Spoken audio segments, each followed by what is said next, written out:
I started Greenlight in 2007. So it came out of a wake-up call of Hurricane Katrina, which woke me up in regards to environmental work, and I wanted to be part of the rebuilding process of New Orleans, but I wanted to be in an environmental way, in an environmental conscious way. The basic idea of the energy efficient light bulb program is the CO2 reduction. We have installed light bulbs in 27,000 homes. That's 600,000 light bulbs. It creates a CO2 reduction of 260 million pounds and a financial reduction for the families of $27 million.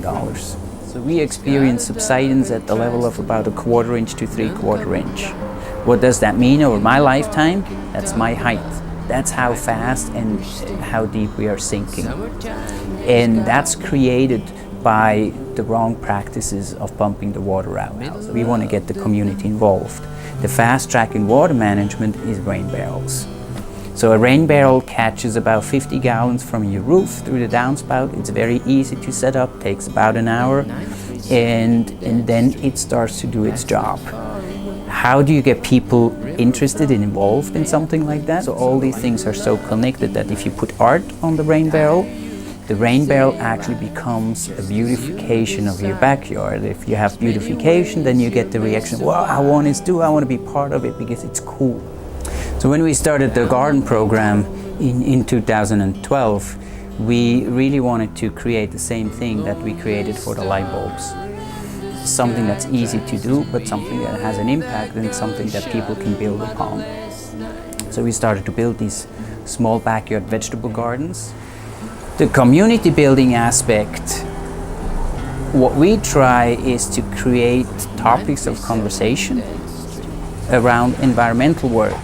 And the same thing that happened with the light bulbs, that people would talk about it at work or at church, happens with the garden. And that's what you want to have in a community. And if you look at the map, how many people got touched by this, right? Every block has several homes that have been impacted by it. When you create the same thing with the garden, then people start to talk to each other about this. And people can share harvests, people can share seeds. If you buy a seed package, there's way too many seeds in there.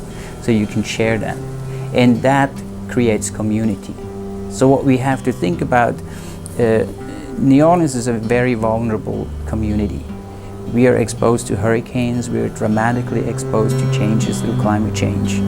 The only way we can survive in this area is by being more resilient. And the key part of being more resilient is literally that you have a community. You have to help each other out.